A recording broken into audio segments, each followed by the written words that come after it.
السلام عليكم ورحمة الله وبركاته. اللهم صل وسلم وبارك على سيدنا محمد وعلى آله وصحبه أجمعين. النهاردة هنعمل خبز التركي أو التميز أو الخبز السعودي زي ما بيقولوا عليه.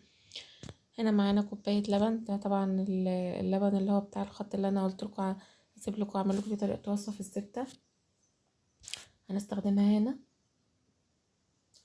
هنحط عليها معلقة خميرة ومعلقة سكر ونقلب، ويكون اللبن ده دافي عشان الخميرة تشتغل فيه وتتفاعل فيه. هنقلبها كويس ندوبها فيها. هنزل عليها بنص كوباية زبادي أو نص كوباية لبن رايب، نص كوباية زيت بس هنسيب منهم معلقتين، هنحطهم ونسيب منهم معلقتين نستخدمهم في الآخر. نقلبهم معاهم كويس. هنا الدقيق بقى معانا 3 كوبايات دي، بس هننزل بالكوبايتين الأولانيين والتالتة هننزل بشوية شوية على حسب احتياج الدقيق، على حسب ما نشوف هنحتاج قد ايه. حطيت شوية وسبت شوية. معلقة بيكنج باودر وذرة ملح، يعني طرف المعلقة ملح، ونقلب. عجينة سهلة وبسيطة وبتتعجن بالإيد بكل سهولة، متحتاجش عجن كتير. نقلب فيها كويس. هنا خلاص بقى نلمها بإيدينا، تبقى طرية كده وملزقة معاكي. هسيبتلكوا كل مراحل العجن بتاعها عشان تعرفوا الطريقة. هنا ننزل بدقيق كمان شوية، لقيتها محتاجة شوية دقيق ملزقة قوي.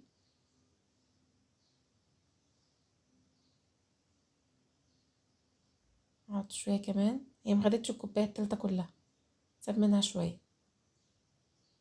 بس طبعا على حسب نوعية كل دقيق. هو ده دقيق، ده دقيق اللي كان بيعمل أغراض، وحسب نوعية كل واحدة بتستعمل نوع دقيق ايه، بيختلف عن التاني. في بيشرب كمية السوائل، في ما بيشربهاش، على حسب. بس أهم حاجة تبقى العجينة معاكي طرية وملزقة كده بسيط، مش ناشفة. أنا خلاص كان اتعجن معايا اهوت. سبت شوية دول زي ما بقولكوا. آخر معلقتين زيت بقى نحطهم عشان نلم بيهم العجينة ونعرف نمسكها معانا.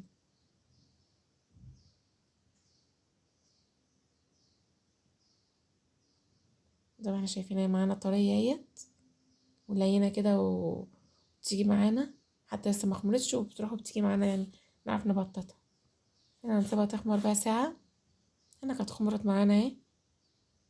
هنكون محضرين صينية رشينها زيت ورشة دقيق، دهن زيت ورشة دقيق. انا هنفرش معانا دقيق وهنقسمها لاتنين. انا هعملهم على الرغيفين، اللي عايز اصغر ممكن يصغر. هنبططها هنحطها هنا في الصينية، نكورها ونحطها في صينية، وهكور التانية برضو احطها في صينية. ياريت منسوش اللايك والاشتراك. هنا هنبططها في الصينية وهنخلي سمكها وسط، ولا رقيقة ولا تخينة، تفرد معانا بكل سهولة، متعبتنيش خالص لانها طرية ولينة معايا.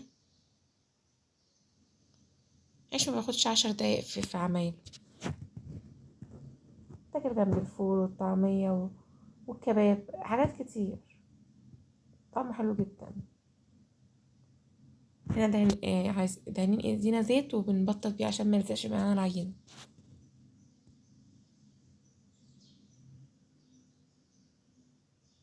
هنا السمك بتاعها هنا وسط اهو.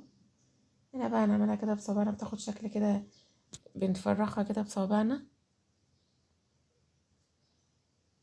وبالطول نفس الحكاية وبالعرض.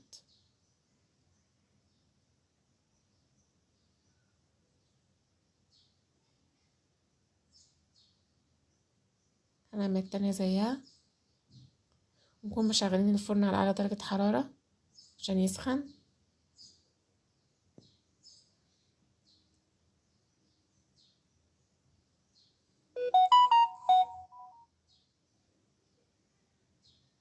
هنا خلاص ده كده زي ما عملتها. هنا بقى رشة دهنة سمنة أو زبدة عشان نحط عليها السمسم أو حبة البركة. في بيدهنوها بيض بس أنا مش بحب دهنة البيض عليها. أنا حشيت السمسم اهو. هعمل واحدة بالسمسم وواحدة بالسمسم وحبة البركة. هنا الفرن اهوت تكون مسخنين على اعلى درجة حرارة، ولو في متاح مروحة نشغل المروحة على الرف اللي في النص. ما بياخدش 10 دقايق في الفرن. هنا كان استوى معايا وخرج من الفرن. شوف لونه حلو ازاي من غير بيض ولا اي حاجة.